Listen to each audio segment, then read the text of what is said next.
Baiklah sobat-sobatnya, dan di sini kita sebagai seorang guru maupun juga kepala sekolah ini wajib menggunakan aplikasi PMM atau Platform Merdeka Mengajar untuk pengelolaan kinerja guru yang nantinya akan terintegrasi dengan kinerja dari BKN, teman-teman. Nah, contohnya seperti ini, kita sudah melakukan pembuatan RHK ya, dan di sini kita tinggal menunggu persetujuan dari atasan yaitu kepala sekolah. Setelah pada video sebelumnya, di sini saya berbagi pengalaman bagaimana cara login atau menggunakan aplikasi PMM untuk pengelolaan kinerja guru dan juga kepala sekolah menggunakan HP. Maka pada video ini kita akan berbagi pengalaman bagaimanakah kalau misalkan kita ini login atau masuk ke aplikasi PMM menggunakan laptop, sehingga nanti untuk tampilan ini nanti akan lebih luas ya dan lebih mudah untuk kita pengerjaannya. Bagaimanakah caranya? Silahkan ikuti video ini sampai selesai. Namun sebelum kita lanjutkan, perlu saya ingatkan, bagi teman-teman yang mungkin baru saja menemukan channel ini, silakan klik tombol subscribe-nya dan aktifkan notifikasi loncengnya, sehingga nanti jika ada update video terbaru, kalian tidak akan ketinggalan informasi. Baiklah sobat-sobatnya, inilah merupakan kita sudah login ya, sudah login masuk ke aplikasi PMM, situs website dari guru.kemdikbud.go.id. Nah, berikutnya supaya nanti kita bisa login seperti ini, kita bisa masuk ya. Seperti ini kita harus mulai dari awal dan kita siapkan akun belajar.id kita masing-masing, entah itu sebagai guru maupun sebagai admin bagi teman-teman yang kepala sekolah ya. Dan untuk langkah pertama, teman-teman tentunya di sini kita siapkan laptop dengan koneksi internet yang stabil ya, teman-teman. Nah, setelah kita di sini membuka laptop dan juga koneksi internet yang stabil, berikutnya kita buka browser ya. Teman-teman, di sini kita bisa memakai browser Google Chrome maupun juga Mozilla atau mungkin yang lainnya. Namun di sini sangat direkomendasikan untuk kita itu menggunakan browser yang Google Chrome ya. Dan di sini pertama-tama kita buka Google Chrome. Selanjutnya di sini kita ketikkan di pencarian yaitu PMM. Nah, seperti ini aja, PMM atau Platform Merdeka Mengajar. Ini sama saja. Setelah itu teman-teman bisa klik di sini Merdeka Mengajar yang atas ya, Platform Merdeka Mengajar Kemdikbudristek. Kita klik di sini. Nah, selanjutnya kita akan sampai dalam tampilan ini. Inilah merupakan website dari guru.kemdikbud.go.id. Selanjutnya untuk kita login melakukan pengelolaan kinerja, ini kita klik di sini ya, buka PMM. Kita klik di sini. Nah, selanjutnya di sini kita klik masuk. Nah, kita masuk dan akses beragam preferensi untuk membantu pendidik yang merdeka. Kita klik masuk. Nah, selanjutnya teman-teman di sini kita memasukkan yaitu akun belajar.id. Kalau misalkan di sini di laptop kita ini kita belum login ke aplikasi ke akun belajar.id, maka di sini kita harus masuk dulu ya. Kita akan menambahkan akun belajar.id pada laptop saya ini. Kita klik gunakan akun lain. Kemudian kita masukkan email dari belajar.id. Kita masukkan dulu.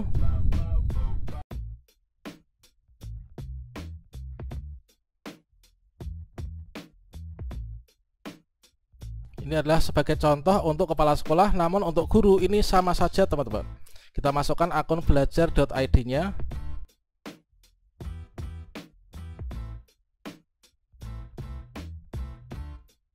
Jadi akun belajar.id itu adalah berdomainkan belajar.id.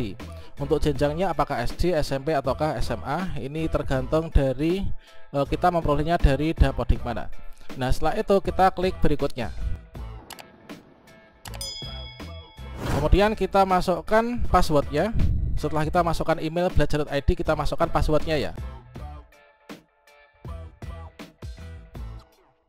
Setelah itu kita klik berikutnya.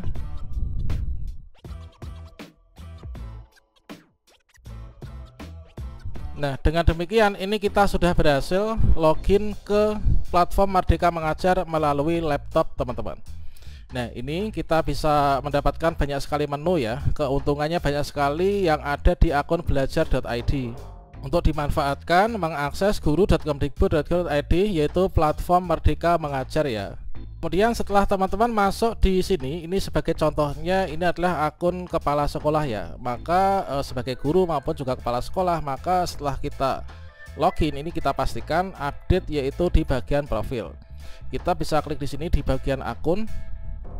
Selanjutnya teman-teman bisa cek di bagian lihat profil saya. Nah, di sini tentunya akan disajikan yaitu profil kita masing-masing. Nah, di sini ada berbagai macam pelatihan yang kita bisa ikuti. Ini ada pelatihan mandiri. Ini kita bisa klik ke pelatihan mandiri. Kemudian ada bukti karya. Ini adalah ada tutorial untuk cara unggah bukti karyanya. Untuk terkait tentang tutorial tentang itu, ini sudah kita sajikan pada video-video sebelumnya. Oke, berikutnya teman-teman untuk mengecek sertifikat yang sudah didapatkan dengan laptop ini tentunya kita bisa klik di sini ya, bagian sertifikat. Nah, ini apakah teman-teman sudah mendapatkan sertifikat ataukah belum? Ini akan ditampilkan di sini. Kemudian di sini untuk info. Kemudian di sini kalian bisa tambahkan juga ya. Kemudian untuk data pribadinya. Kemudian untuk data ini tentunya diperoleh yaitu dari data Dapodik, teman-teman. Kemudian jika kita ingin mengganti profil, ini kalian bisa klik di sini, edit profil ini ya. Ini bisa ganti foto profil, kemudian ganti foto latar, edit info dan lain sebagainya. Untuk edit data pribadi, ini ada yang bisa diedit, ada yang tidak, teman-teman. Kemudian untuk teman-teman guru, tentunya di sini kita tampilannya adalah seperti ini. Nah, di sini ada menu pengembangan diri ya. Yang mana saat ini yang dicanangkan untuk segera dilakukan, dikerjakan itu adalah pada bagian e-kinerja. Nah, di sini di bagian pengembangan diri ini ada pelatihan mandiri, kemudian komunitas, kemudian seleksi kepala sekolah, kemudian refleksi kompetensi, LMS, dan juga pengelolaan kinerja. Termasuk juga kedepannya untuk seleksi kepala sekolah nanti juga akan terintegrasi dengan PMM, teman-teman, yaitu platform Merdeka Mengajar. Nah, ini adalah untuk kinerja yang sekarang ini harus segera teman-teman lakukan. Ini adalah kalian klik di sini ya. Ini sebagai contohnya. Yang mana di sini saya sudah mengajukan kepada kepala sekolah yaitu untuk persetujuan ya, menunggu persetujuan atasan untuk rencana kerja, rencana hasil kerja. Namun di sini belum disetujui. Nanti kita akan menelpon beliau untuk bisa mengecek. Jadi untuk persetujuan itu bukan hanya menyetujui saja, namun juga akan diperiksa kembali apakah indikator yang dipilih, kemudian tindak lanjut yang dilakukan itu sesuai dengan kebutuhan sekolah atau enggak, dan juga kebutuhan murid ataukah enggak. Tentunya kepala sekolah ini memiliki wewenang untuk di sini melakukan pengeditan. Kemudian juga setelah kita itu sebelum mengajukan ini kan kita diminta untuk berdiskusi dulu ya dengan atasan kita. Nah, ini kita tinggal menunggu persetujuan. Untuk tutorial cara membuat rencana hasil kerja ini sudah kita berikan pada kartu video ini. Dan cara untuk login ke PMM melalui HP Android juga kita sudah sediakan pada kartu video ini. Silahkan teman-teman cek ya. Inilah untuk kita itu cara login ke aplikasi PMM menggunakan laptop, teman-teman. Oke, demikian, semoga bermanfaat. Wassalamualaikum warahmatullahi wabarakatuh.